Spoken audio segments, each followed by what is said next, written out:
निर्णय घेण्याआधी विचार व्हायला पाहिजे हे दुरुस्त, पण या बाबतीत विचार होऊ नये. अंगाशी विचार होऊ नये. मग या धडावरती जे गाडगं आहे ते काही नुसतं खाण्यासाठी का? राजन,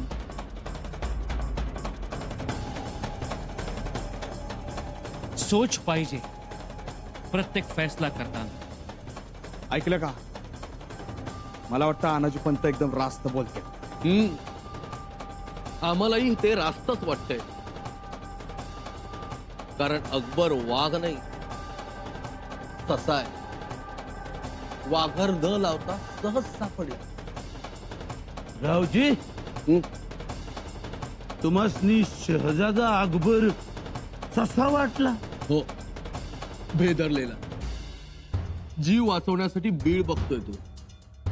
रावजी, एक काम करा, तुळशीच्या पानाचा रस 2-4 थेंब डोळ्यात टाकीत चला, म्हणजे तुम्हासनी चांगलं दिसल. असं का म्हणताय?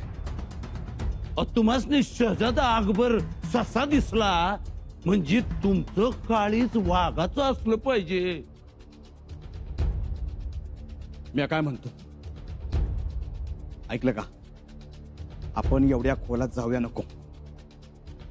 शंभूराजे, मला विचाराल तर ही संधी वाटत्या. संधी? ती कशी? कशी म्हणजे? हो, असं आहे, एकतर तो आपल्या स्वराज्यात आला, आणि दुसरी गोष्ट त्याच्याबरोबर तो दुर्गादास राठोड आहे. एक मोगल तर दुसरा राजपूत. एकदम बरोबर.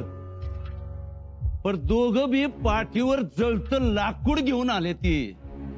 आणि लाकूड बी कसं का पाणी टाकलं तर भाडका उडल, अशी परिस्थिती आहे. मग कसं करावं म्हणून विचार करणं भाग आहे. सरनोबत योग्य तेच बोलतायत. हा अकबर पाठीशी आग बांधूनच आलाय. मग येऊ द्या ना, आपण कशाला आहोत? राजे, सगळ्या कारभारी मंडळींना वाटतंय अकबर ही एक संधी आहे. आपणास काय वाटते? नाही, अजून काही विचार केला नाही आम्ही.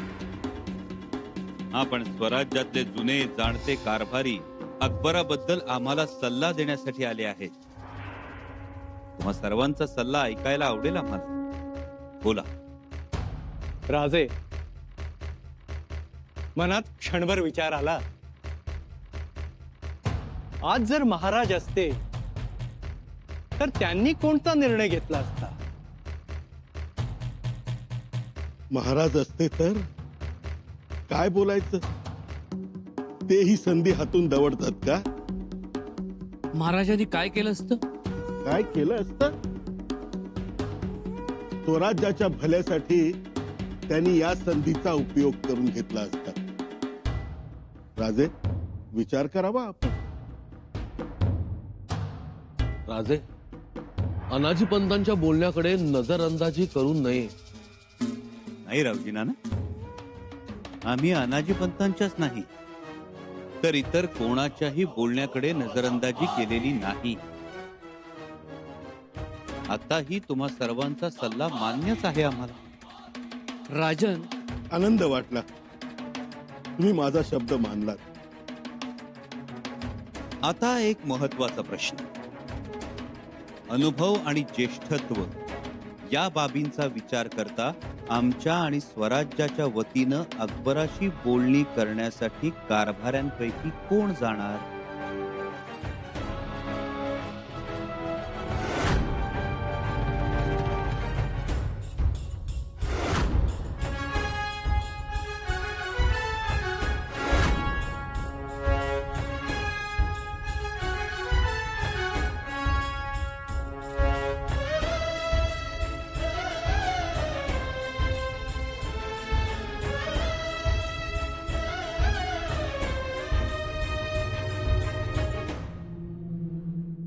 कोण जाणार? नक्की कोण?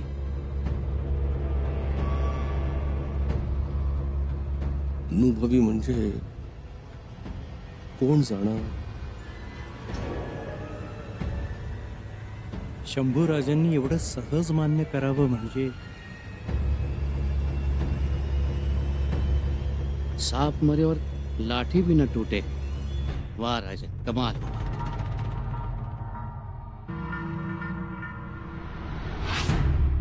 शहजादे, आइए दुर्गादास जी. किस विचार में मगन हो? दुर्गादास जी, संभा को पैगाम भेजे हुए काफी अरसा गुजर चुका है. हाँ शहजादे, लेकिन हमारे खरीदे का जवाब आने के आसार नहीं दिख रहे. नजर ना आए तो ना सही. चिंता के करनी शहजादे, वो संभाजी है, बड़ी दूर की सोचने वाला, चाल चलने में कम ना है. लेकिन हमने तो सुना है संभा बहुत ही गुस्सैल, गुस्से में बहुत सारे गलत फैसले भी ले लेता है. ना शहजादे, वो बेटा किसका है? शिवाजी महाराज का. शिवाजी महाराज की शूरवीरता, शिवाजी महाराज का राजकारण उनकी रगों में बहता है. हाँ, लेकिन अभी तक उन्होंने कोई वकील भी तो नहीं भेजा. तो ना सही, हम वहां पहुंचेंगे और जरूर पहुंचेंगे. अब हम स्वराज के भीतर इतने आ चुके हैं, उनके लोगों ने मना भी तो नहीं किया. वो तो है. और शहजादे, सबसे बड़ा डर तो बादशाह औरंगजेब का है. उनकी कोशिशें तो जारी रहेंगी. आपके भाई शाह आलम तो यहां तक पहुंच गए थे. बादशाह और दूसरे सरदार भेजेंगे आपको पकड़ने के लिए, और हम तो वचन दे बैठे आपकी सुरक्षा का. वो सुरक्षा अब यही मुमकिन है, स्वराज में, संभाजी की शमशेर की छाव में.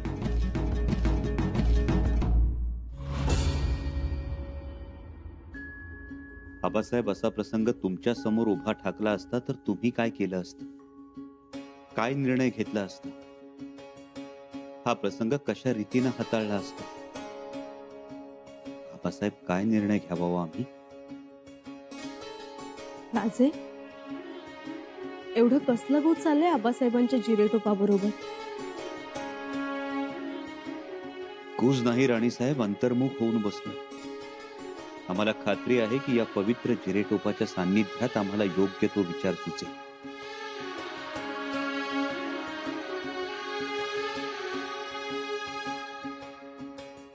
शहजादा अकबराबद्दलच म्हणताय ना?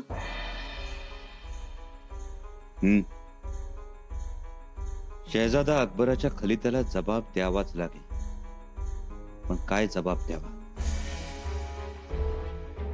प्रधान मंडळींचं काय मत पडलं?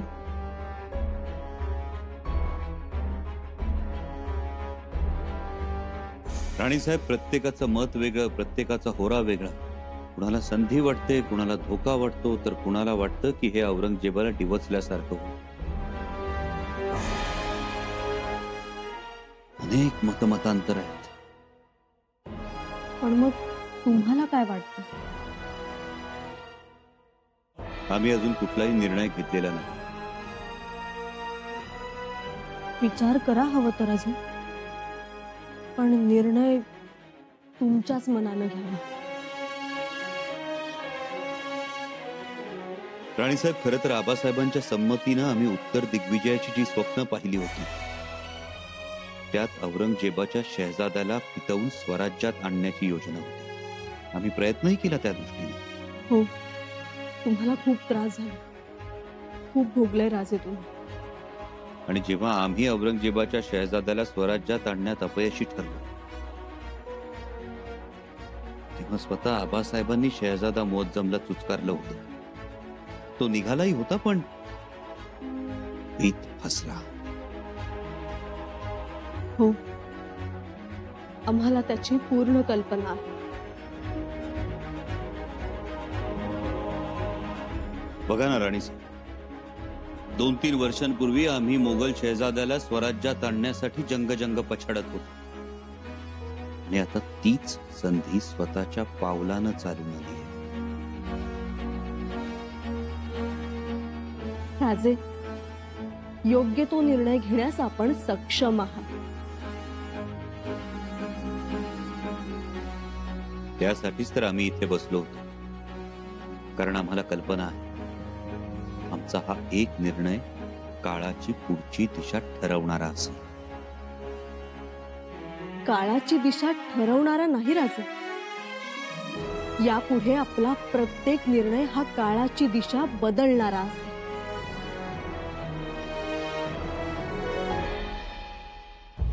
योग्यच निर्णय घ्यायला पाहिजे. त्यात सगळंच गणित फसेल. गणित फसलं तरी बाराखडी सरळ राहणार आहे का हो? नाहीच हो. सगळ्याच बाजूनी घेरले जाऊ आपण. आत्ता कसं मुद्द्याचं बोललात? बरं, हे शंभूराजेंना माहित नाही का? तर आहे. ते जाणतात. कुणाला अकबराकडे पाठवायचं आणि कुणाला नाही पाठवायचं ते. म्हणजे खंडोजीला नाही का त्यांनी न विचारता काशीला पाठवलं? माझं म्हणणं एवढंच आहे की आत्ता का विचारताय? पण नाही, त्यांनी विचार तर हा त्यांचा मोठेपणा म्हणायचा का धूर्तपणा? धूर्तपणा तर मोठाच आहे. जाऊ द्या हो. आपल्याला काय जायला सांगितलं ना तर जायचं. हिरोजीराव, आपल्या वतीने तुम्ही जा त्या शहजाद्या अकबराशी बोलायला वकील म्हणून. म्या हो हो, तुम्हाला अनुभव आहे मोगलाईचा. तुम्ही राहिलात तिथे. तिथल्या सैनिकांना, सरदारांना ओळखता तुम्ही. औरंगजेबाला, त्याच्या शहजाद्यांना बघितलंय तुम्ही. अहो, त्यांच्या बाबतीत तुमची नजर मेलेली आहे.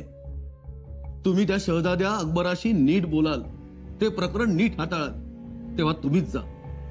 हे समज खरंय, पण तरी बी मला नका पाठवू. त्यापेक्षा तुम्ही जा. मी? होय, म्हणजे तुमच्यासाठी ही मोठी संधी आहे आणि तुम्ही ते कराल. तुम्हाला तिथे अवघड जाणार नाही. अहो, मला कशाला पाठवताय? आता मुत्सद्दीपणा मला काही जमणार नाही. मग मुत्सद्दीपणा कोणाला जमणार? प्रल्हाद पंत आहेत की. अहो, त्यासने नाही जमणार. अहो, ती शहजादा आहे, तयारीचा शहजादा, आणि त्याच्यासोबत दुर्गदास राठोड, हुशार बुद्धिमान राजपूत बी आहे. त्यांच्या समोर टिकणारा वकीलच पाठवायला पाहिजे. टिकणारा आणि आपल्या कह्यात घेणाराही. असा आपल्याकडं अनाजी पंतांशिवाय दुसरं कोण आहे? खरंच की. ऐकलं का हो पंत? पाया पडतो मी तुमच्या. मला या भानगडीत नका घेऊ.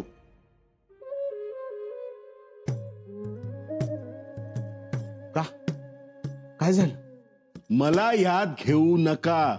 अहो, मग आपल्यापैकी जाणार कोण पंत?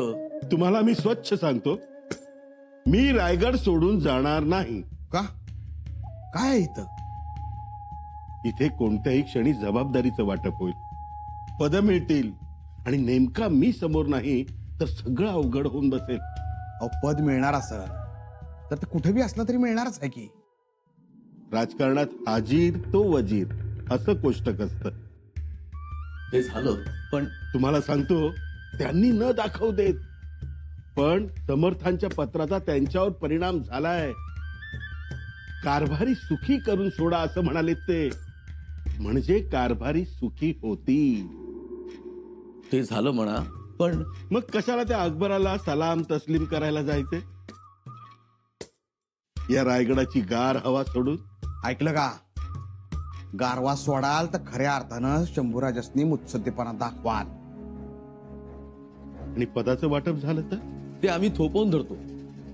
वय ते करता येईल. शंभूराजेंना कळू दे अनाजी पंतांची मुत्सद्देगिरी काय ते. दिपू देत डोळे त्यांचे. आणि स्वराज्यातील मातब्बरांनाही कळू दे अनाजींचा धारा आणि वारा.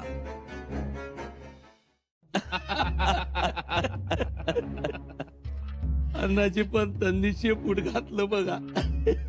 राजन, खर तर सगळ्या कारभाऱ्यांनी अनाजी पंतांना सांगितलं होतं जबाबदारी घ्या म्हणून. परंतु अनाजी पंत रायगडावरून दूर जायला तयार नाही. पण का? अहो, का म्हणजे दोन गोष्टी संगतीनं झाले की. पहिलं म्हणजे रायगडावर राज्याभिषेकाचं वारं वाहत या, आणि त्याच वेळेला अनाजी पंत गडावर नाही, त्यांच्या पचनी पडेल काय? पण मामासाहेब, खरं तर अकबराला भेटून मुत्सद्दीपणा दाखवणं ही मोठी संधी होती. राजन, राज्याभिषेक ही सुद्धा फार मोठी संधी आहे. याचा अर्थ कारभाऱ्यांचं अजून काही ठरलं नाही तर. मुंद्रा राजे कारभारी सत्रेवर येण्याची परवानगी मागत आहेत. बोलवा. म्हणजे कारभाऱ्यांचा निर्णय झालेला दिसतो. परंतु राजन, तुमचाही काहीतरी निर्णय झाला असेलच की. तो नंतर सांग. पण आधी कारभारी काय म्हणतात ते ऐकू. त्यांचं काय म्हणणं आहे ते पाहू.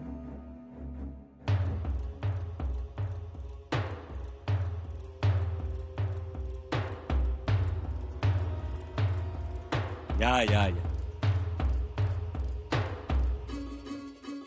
एवढ्या तातडीनं तुमचा निर्णय झाला हे पाहून आनंद वाटला. वय राज, काय ठरलं?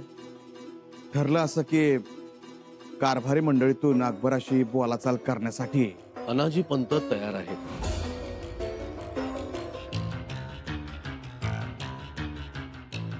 उत्तम. स्वतः अनाजी पंत अकबराशी बोलणी करायला जाणार, यातच अर्धी लढाई जिंकल्यासारखं आहे. मीही तोच विचार केला होता. म्हणजे सुरुवातीला माझं मन तयार नाही झालं, पण या गोष्टीचा सारासार विचार केला आणि मी ठरवलं अकबराला जाऊन भेटायचं.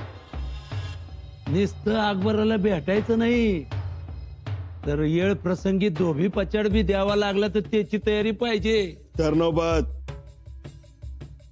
धोबी पचाड हा आमच्या रक्तात भिनलेला आहे. तुम्ही चिंता करू नका. शाबास, असाच हुनर पाहिजे. अनाजी पंत, तुम्ही अकबराशी संवाद साधण्याची आणि त्या संवादातून संधी शोधण्याची जबाबदारी व्यवस्थित पार पाडाल याविषयी आमच्या मनात तीळमात्र शंका नाही. परंतु सध्या तुम्ही कुठेही जाण्याची गरज नाही. का? काय झालं?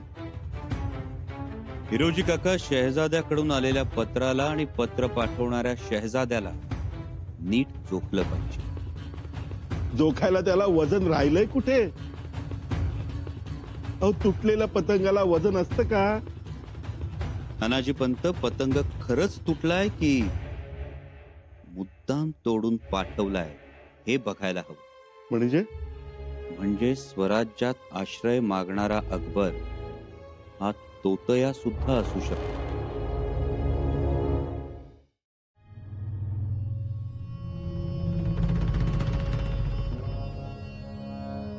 मामासाहेब, अकबराचं आमच्या भेटीला येणं, स्वराज्यात शरण मागून स्थिर होणं हा औरंगजेबाचा बनाव तर नाही ना, हे बघितलं पाहिजे. कारण स्वराज्यात येण्यापूर्वी अकबर आणि औरंगजेब यांच्यात जंग झालेली.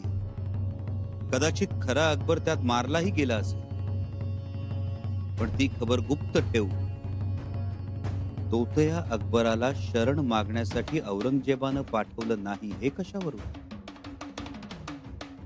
यात घातपाताचाही संभव असू शकतो. राज, माफ करा, पण मला तसं नाही वाटत. कारण त्यांच्या संगत ते दुर्गादास राठोड नावाचा राजपूत बी आहे. ते आहे मामासाहेब, पण बादशाह असलेल्या आपल्या बापाशी बगावत करून स्वतःला शहनशाह घोषित करून अकबर आपल्या आश्रयासाठी आला असला तरी त्याला आश्रय देणं कितपत सोयीस्कर आहे हेही पाहायला पाहिजे. म्हणजे अकबर त्या पात्रतेचा आहे का, त्याचं चलनवलन कसं आहे हे तपासायला पाहिजे. आणि समजा आपण अकबराला आश्रय दिला तर ते शहनशाह औरंगजेबाला थेट आव्हान दिल्यासारखं होईल का, याचाही विचार केला पाहिजे. औरंगजेब किती चिडेल, कितपत दुखावेल, त्याची जिद्द जागृत होईल का, त्याची ईर्ष्या पेटून उठेल का, सगळ्या बाबींचा विचार व्हायला हवा. जी राजा, आपण या अकबराकडे किती चौकस दृष्टीने बघतोय. बघायलाच पाहिजे कविराज. मग मीही तेच केलं असतं जाऊन. नाजी पंत, त्यासाठी बहिर्जी काका आहे, ते बघतील.